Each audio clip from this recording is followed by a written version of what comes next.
नमस्ते दोस्तों, आज के इस बेहद खास और गहराई से भरे पॉडकास्ट एपिसोड में आप सभी का दिल से स्वागत है, जहां हम इंसानी जिंदगी के सबसे बड़े, सबसे उलझे हुए लेकिन सबसे महत्वपूर्ण हिस्से के बारे में बात करने जा रहे हैं। और वो हिस्सा है हमारी भावनाएं या हमारे इमोशंस। आज हम वियतनामी लेखक गुयेन नाम ट्रुंग की मशहूर किताब बी मत कुआ कैम जुक यानी भावनाओं का रहस्य पर एक बहुत ही विस्तृत और दिलचस्प चर्चा करेंगे।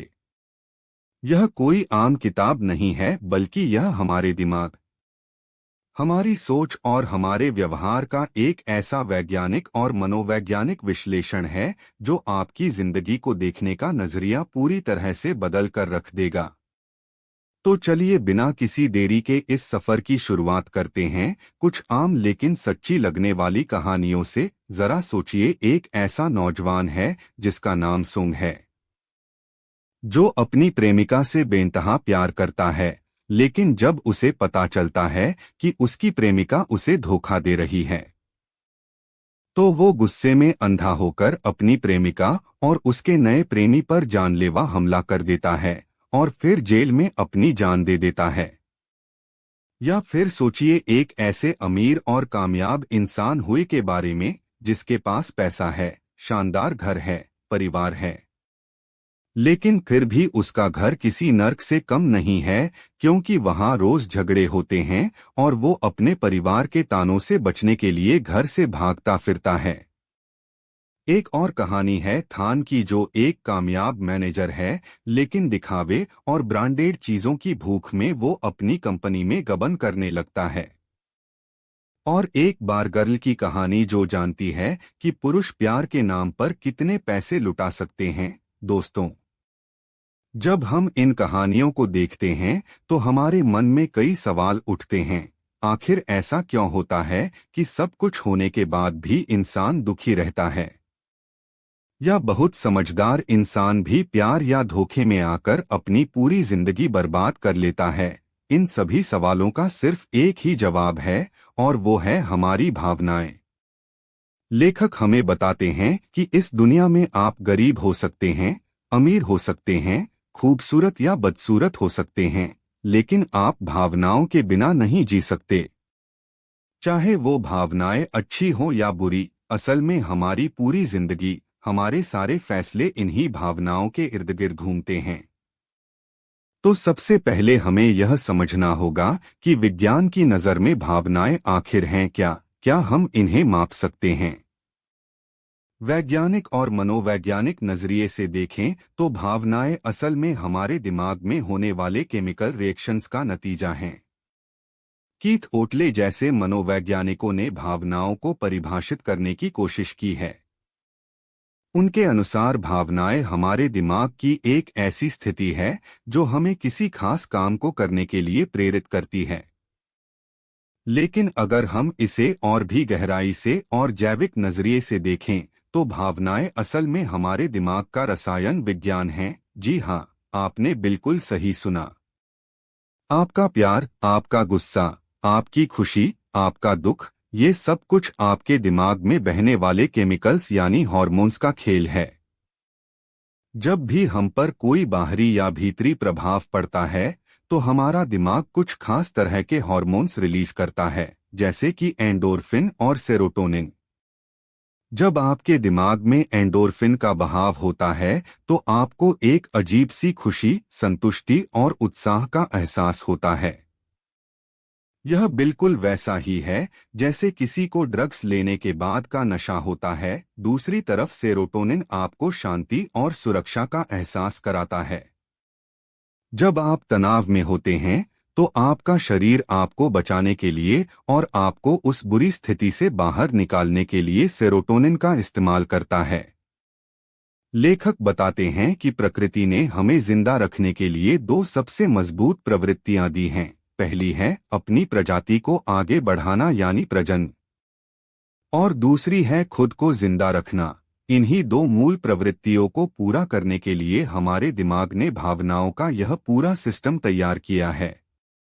जब भी हम कोई ऐसा काम करते हैं जो हमारे जिंदा रहने या हमारी प्रजाति को बढ़ाने के लिए अच्छा होता है, तो हमारा दिमाग हमें इनाम के तौर पर अच्छे केमिकल्स देता है, जिससे हमें खुशी महसूस होती है।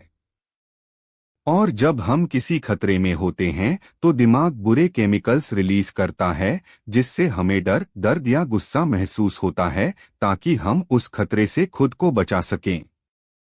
इसलिए दोस्तों, भावनाएं कोई रहस्यमयी जादुई चीज नहीं है, बल्कि ये हमारे शरीर का एक नेविगेशन सिस्टम है जो हमें बताता है कि हमें क्या करना चाहिए और क्या नहीं। लेकिन परेशानी तब शुरू होती है जब हम इन भावनाओं को समझ नहीं पाते और इनके गुलाम बन जाते हैं। बहुत से लोग भावनाओं और संवेदनाओं यानी इमोशंस और फीलिंग्स के बीच कंफ्यूज हो जाते हैं। फीलिंग्स वो हैं जो हम अपनी 5 इंद्रियों से तुरंत महसूस करते हैं, जैसे गर्मी, सर्दी, दर्द या स्वाद। लेकिन इमोशंस वो हैं जो हमारा दिमाग उन फीलिंग्स के आधार पर या अपनी खुद की कल्पनाओं के आधार पर बनाता है। जी हाँ, हमारी कल्पना शक्ति यानी इमेजिनेशन का हमारी भावनाओं पर बहुत बड़ा असर होता है। हम इंसान जानवरों से अलग इसलिए हैं क्योंकि हम कल्पना कर सकते हैं। हम अतीत की किसी बुरी घटना को याद करके आज भी दुखी हो सकते हैं या भविष्य की किसी अच्छी बात को सोचकर आज खुश हो सकते हैं। लेकिन यही कल्पना हमारे लिए एक जाल भी बन जाती है जब हम किसी बात को लेकर लगातार नकारात्मक सोचते हैं। तो हमारा दिमाग लगातार बुरे केमिकल्स रिलीज करता है और हम डिप्रेशन या भयंकर तनाव का शिकार हो जाते हैं। डैनियल गोलमैन जैसे मनोवैज्ञानिकों का मानना है कि कोई भी एक मूल भावना हमारे दिमाग में 15 मिनट से ज्यादा नहीं टिकती, क्योंकि खून का दौरा लगातार दिमाग के केमिकल्स को साफ करता रहता है। लेकिन हम अपनी यादों और कल्पनाओं के जरिए उस भावना को बार बार दोहराते हैं और खुद को दुखी करते रहते हैं। दोस्तों, लेखक ने भावनाओं को 3 मुख्य हिस्सों में बांटा है। पहली हैं अच्छी भावनाएं जो हमारे शरीर और दिमाग के लिए किसी टॉनिक या पौष्टिक भोजन की तरह काम करती हैं। जब हम खुश होते हैं, प्यार में होते हैं या उत्साहित होते हैं तो हमारा शरीर बेहतर तरीके से काम करता है, हमारी इम्यूनिटी बढ़ती है और हम ज्यादा स्वस्थ रहते हैं। अच्छी भावनाएं हमारी कोशिकाओं को जवा रखती हैं और हमें बीमारियों से बचाती हैं। दूसरी हैं न्यूट्रल या तटस्थ भावनाएं, जो हमारी रोजमर्रा की जिंदगी का सबसे बड़ा हिस्सा होती हैं। जब हमें लगता है कि सब कुछ ठीक है, कोई खतरा नहीं है, तो हम इसी अवस्था में होते हैं। यह हमारे शरीर की संतुलन की अवस्था है। और तीसरी हैं बुरी भावनाएं, जो हमारे लिए किसी जहर की तरह हैं। गुस्सा, नफरत, ईर्ष्या, डर, ये सब बुरी भावनाएं हमारे शरीर के सिस्टम को बिगाड़ देती हैं, खून का दौरा खराब कर देती हैं, हमारे अंगों को नुकसान पहुंचाती हैं और हमें बीमार बनाती हैं।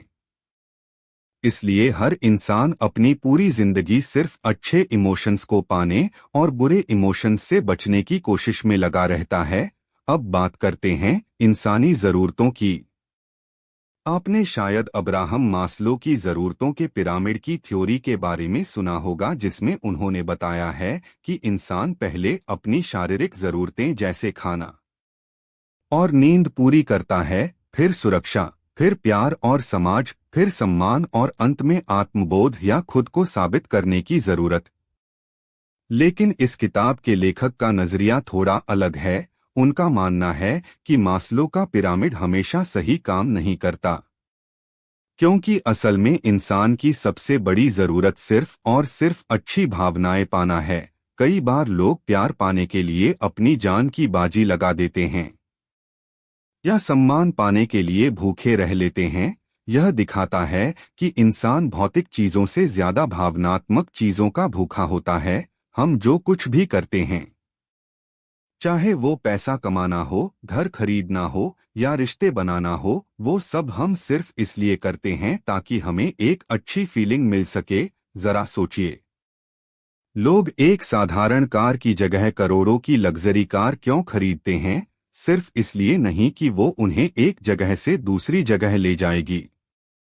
बल्कि इसलिए क्योंकि उस कार को चलाने से उन्हें जो गर्व, जो समाज में ऊंचा रुतबा और दूसरों की आंखों में जो ईर्ष्या दिखाई देती है, वो उन्हें एक जबरदस्त अच्छा इमोशन देती है। दुनिया का सारा बाजार, सारी अर्थव्यवस्था इसी भावनात्मक भूख पर टिकी हुई है।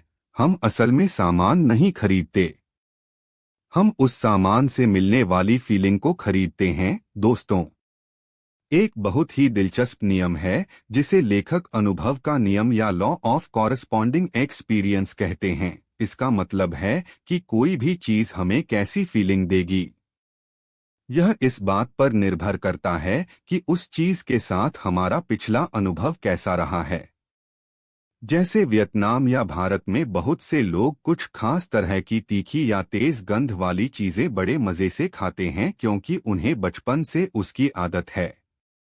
लेकिन अगर वही चीज किसी विदेशी को दे दी जाए तो शायद उसे उल्टी आ जाए। ऐसा इसलिए है क्योंकि दोनों के दिमाग में उस चीज को लेकर अलग अलग डेटा फीड है। इसी तरह हमारे रिश्ते भी काम करते हैं। जब हम किसी इंसान से मिलते हैं और वो हमारे साथ अच्छा व्यवहार करता है तो हमारे दिमाग में उसके लिए एक अच्छी छवि बन जाती है। हम एक इमोशन फिल्टर बना लेते हैं। अगर हम किसी को पसंद करते हैं तो उसकी कमियां भी हमें अच्छी लगती हैं, और अगर हम किसी से नफरत करते हैं तो उसकी अच्छाइयां भी हमें बुरी लगती हैं। यह बहुत खतरनाक हो सकता है क्योंकि इससे हम सच्चाई को नहीं देख पाते और गलत फैसले ले लेते हैं। जिंदगी असल में भावनाओं का एक व्यापार है। आप इसे एक इमोशन इकोनॉमी या भावनाओं की अर्थव्यवस्था कह सकते हैं। जिस तरह हम बाजार में पैसे देकर सामान खरीदते हैं, वैसे ही रिश्तों में हम भावनाएं देकर भावनाएं खरीदते हैं। अगर आप किसी की मदद करते हैं तो असल में आप उसे एक अच्छा इमोशन दे रहे हैं, और बदले में वो इंसान आपका कर्जदार हो जाता है।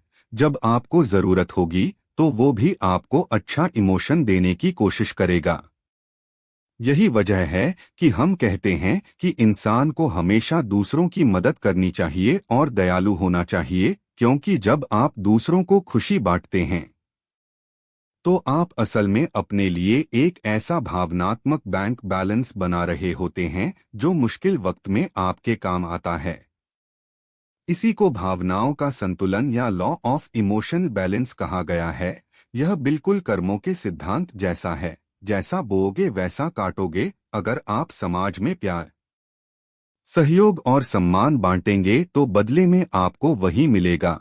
लेकिन जो लोग स्वार्थी होते हैं, जो हमेशा दूसरों का फायदा उठाते हैं, जो बेईमानी करते हैं, वो असल में अपने आसपास नफरत और गुस्से के बीज बो रहे होते हैं, और एक दिन यही बुराई उनके पास वापस लौट कर आती है। दोस्तों, क्या आपने कभी सोचा है कि अमीर लोग भी दुखी क्यों रहते हैं? इसका जवाब है भावनाओं का सैचुरेशन या भावनाओं की आदत पड़ जाना। हमारा दिमाग बहुत जल्दी नई चीजों का आदी हो जाता है। जब आप पहली बार साइकिल खरीदते हैं तो आपको बहुत खुशी होती है, लेकिन कुछ ही दिनों में वो खुशी गायब हो जाती है और फिर आपको बाइक या कार चाहिए होती है। इसी तरह जब किसी अमीर इंसान की सारी जरूरतें पूरी हो जाती हैं तो उसका दिमाग उन चीजों से खुश होना बंद कर देता है। उसे खुशी पाने के लिए और ज्यादा और नई चीजों की जरूरत होती है, और जब उसे वो नहीं मिलती तो वो बोरियत और डिप्रेशन का शिकार हो जाता है। यही वजह है कि इतिहास में कई राजा महाराजाओं ने अपनी बोरियत मिटाने के लिए युद्ध किए या अजीबोगरीब शौक पाले। इसलिए सच्ची खुशी कभी भी बाहर की भौतिक चीजों में नहीं मिल सकती, क्योंकि बाहर की चीजें हमेशा पुरानी हो जाती हैं। सच्ची खुशी हमारे अंदर है, हमारे नजरिए में है। हम किस चीज से अपनी तुलना करते हैं, यह हमारी खुशी तय करता है। अगर आप हमेशा खुद से ज्यादा अमीर या सफल लोगों से अपनी तुलना करेंगे तो आप हमेशा दुखी रहेंगे। लेकिन अगर आप उन लोगों को देखेंगे जिनके पास वो भी नहीं है जो आपके पास है, तो आपको अपनी जिंदगी एक वरदान लगेगी। लेखक हमें बताते हैं कि हमें अपनी जिंदगी को एक्टिव यानी सक्रिय तरीके से जीना चाहिए, न कि पैसिव यानी निष्क्रिय तरीके से। जो लोग पैसिव होते हैं वो हमेशा हालात के गुलाम होते हैं। वो हमेशा शिकायत करते रहते हैं कि जिंदगी उनके साथ न्याय नहीं कर रही। लेकिन जो लोग एक्टिव होते हैं वो हालात को अपने हिसाब से ढालने की कोशिश करते हैं। वो अपनी भावनाओं के कंट्रोलर खुद होते हैं। वो जानते हैं कि अगर आज कोई मुश्किल आई है तो उस पर रोने से बेहतर है कि उसका समाधान निकाला जाए। जब हम अपनी समस्याओं का सामना डटकर करते हैं तो हमारा दिमाग डर और चिंता को छोड़कर समाधान खोजने में लग जाता है। और जब हम उस समस्या को पार कर लेते हैं तो हमें जो जीत की खुशी मिलती है वो किसी भी बाहरी खुशी से बहुत बड़ी होती है। प्यार, दोस्ती और परिवार के रिश्तों के बारे में भी लेखक ने बहुत ही तार्किक और व्यावहारिक बात कही है। दोस्ती असल में दो लोगों के बीच बिना किसी शर्त के एक दूसरे को अच्छे इमोशंस देने का समझौता है। एक ऐसा रिश्ता जहां हम अपनी बातें साझा कर सकते हैं और सुरक्षित महसूस करते हैं। और जब इस दोस्ती में गहरी भावनाएं और शारीरिक आकर्षण जुड़ जाता है तो वो प्यार बन जाता है। लेकिन प्यार में भी अगर आप सिर्फ पाना चाहते हैं और देना नहीं चाहते तो वो रिश्ता बहुत जल्दी टूट जाएगा। क्योंकि भावनाओं के नियम के अनुसार संतुलन होना बहुत जरूरी है। अगर एक इंसान लगातार प्यार दे रहा है और दूसरा सिर्फ ले रहा है तो देने वाले का इमोशनल बैंक खाली हो जाएगा और वो फ्रस्ट्रेट हो जाएगा। परिवार का रिश्ता खून से जुड़ा होता है, यह एक जिम्मेदारी है। लेकिन इसमें भी भावनाएं ही सबसे अहम होती हैं। कई बार हम अपने परिवार वालों की भावनाओं को नजरअंदाज कर देते हैं और सोचते हैं कि वो तो अपने हैं। लेकिन ऐसा नहीं है, उन्हें भी अच्छे इमोशंस की जरूरत होती है। इसके अलावा दोस्तों, आजकल की भागदौड़ भरी जिंदगी में स्ट्रेस या तनाव एक बहुत बड़ी बीमारी बन गया है। तनाव तब होता है जब हमारे सामने कोई ऐसी समस्या आती है जिसे हम सुलझा नहीं पाते और हमारा दिमाग लगातार बुरे केमिकल्स रिलीज करता रहता है। यह हमारे दिमाग के एमिगडाला यानी उस हिस्से का काम है जो डर और खतरे को पहचानता है। तनाव से बचने का सबसे अच्छा तरीका है कि हम उस समस्या का सामना करें, उससे भागे नहीं। और अगर कोई समस्या हमारे हाथ में नहीं है तो उसे भूल जाना ही बेहतर है। अपनी कल्पना शक्ति का इस्तेमाल खुद को डराने के लिए नहीं बल्कि खुद को प्रेरित करने के लिए करें। कई बार लोग अपने तनाव को कम करने के लिए शराब, सिगरेट या ड्रग्स का सहारा लेते हैं। यह सबसे बड़ी गलती है, क्योंकि ये चीजें आपके दिमाग को कुछ देर के लिए नकली खुशी तो दे देती हैं, लेकिन अंदर ही अंदर ये आपके दिमाग के प्राकृतिक केमिकल सिस्टम को तबाह कर देती हैं। एक बार जब आप इन चीजों के आदी हो जाते हैं तो आपका दिमाग खुद से खुशी के हार्मोन्स बनाना बंद कर देता है और फिर आप पूरी तरह से इन नशीली चीजों के गुलाम बन जाते हैं। इसे ही हम लत या एडिक्शन कहते हैं। और लत सिर्फ नशे की नहीं होती, लत भावनाओं की भी होती है। आलस, लालच, बुराई, नफरत, ये सब भी भावनाओं की लत हैं। एक लालची इंसान हमेशा पैसे के बारे में सोचकर एक नकली खुशी महसूस करता है और जब उसे पैसा नहीं मिलता तो वो पागल हो जाता है। इसलिए कभी भी अपनी भावनाओं को कंट्रोल करने के लिए शॉर्टकट मत अपनाइए। इसके बजाय आप कुछ स्वस्थ तरीके अपना सकते हैं, जैसे कि कड़ी मेहनत करना, अपने परिवार और दोस्तों के साथ वक्त बिताना, सामाजिक कामों में हिस्सा लेना या फिर अपने धर्म और आध्यात्म से जुड़ना। जब आप दूसरों की मदद करते हैं, किसी भूखे को खाना खिलाते हैं या किसी की तकलीफ दूर करते हैं तो आपके दिमाग में जो एंडोर्फिन रिलीज होता है वो सबसे शुद्ध और सबसे ताकतवर होता है। यही वजह है कि दुनिया के सभी धर्मों ने दया, करुणा, क्षमा और दूसरों की मदद करने पर सबसे ज्यादा जोर दिया है, क्योंकि आध्यात्मिक रूप से भी यही वो रास्ता है जो हमें सच्ची शांति और खुशी दे सकता है। क्षमा करना या माफ कर देना कोई कमजोरी नहीं है, बल्कि यह खुद को उस बुरे इमोशन से आजाद करने का सबसे ताकतवर तरीका है जो किसी और ने आपको दिया था। जब आप किसी को माफ करते हैं तो आप अपना इमोशन फिल्टर साफ कर लेते हैं। लेखक गुयेन नाम ट्रुंग हमें एनएलपी यानी न्यूरोलिंग्विस्टिक प्रोग्रामिंग के बारे में भी बताते हैं। यह एक ऐसी तकनीक है जिससे हम अपने दिमाग को ट्रेन कर सकते हैं। हम अपने लिए कुछ कीवर्ड्स या ट्रिगर्स बना सकते हैं। जैसे जब भी आपको बहुत गुस्सा आए तो आप मन में शांति शब्द बोल सकते हैं और किसी अच्छी याद के बारे में सोच सकते हैं। या जब आप असफल हों तो खुद से कह सकते हैं कि यह सिर्फ एक चुनौती है, कोई हार नहीं। धीरे धीरे आपका दिमाग इस चीज का आदी हो जाएगा और आप अपने गुस्से और निराशा को बहुत आसानी से कंट्रोल कर पाएंगे।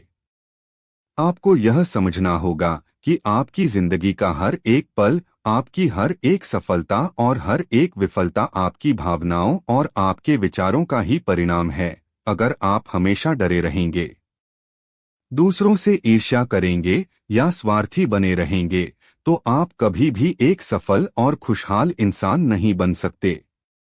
लेकिन अगर आप अपनी भावनाओं को समझकर उन्हें सही दिशा में मोड़ते हैं, अपने अंदर हिम्मत, विश्वास और प्यार पैदा करते हैं, तो कोई भी लक्ष्य आपके लिए नामुमकिन नहीं है। आप अपनी किस्मत खुद लिख सकते हैं। दोस्तों, याद रखिए कि खुशी कोई मंजिल नहीं है जहां आपको पहुंचना है, बल्कि खुशी तो वो सफर है जिस पर आप हर रोज चलते हैं। इसलिए अपने हर दिन को, अपनी हर भावना को पूरे होशोहवास में जिएं, दूसरों को खुशी दें, खुद खुश रहें और अपने दिमाग के इस अद्भुत केमिकल सिस्टम का इस्तेमाल अपनी जिंदगी को एक खूबसूरत कहानी बनाने के लिए करें। मैं उम्मीद करता हूं कि इस लंबे और ज्ञानवर्धक पॉडकास्ट ने आपको अपनी और दूसरों की भावनाओं को एक नए और वैज्ञानिक नजरिए से देखने में मदद की होगी। अगली बार जब आपको गुस्सा आए या आप उदास हों या आपको किसी से प्यार महसूस हो तो एक पल के लिए रुकिए, गहरी सांस लीजिए और सोचिए कि आपके दिमाग में कौन सा केमिकल बह रहा है और उसे कैसे बेहतर बनाना है। भावनाओं का यह रहस्य अब आपके हाथ में है। इसका सही इस्तेमाल करें और अपनी जिंदगी को संवारें। आज के लिए बस इतना ही। हमारे साथ इस शानदार सफर पर जुड़े रहने के लिए आपका बहुत बहुत धन्यवाद। सुनते रहिए, सीखते रहिए और अपनी जिंदगी में सकारात्मक बदलाव लाते रहिए। नमस्ते।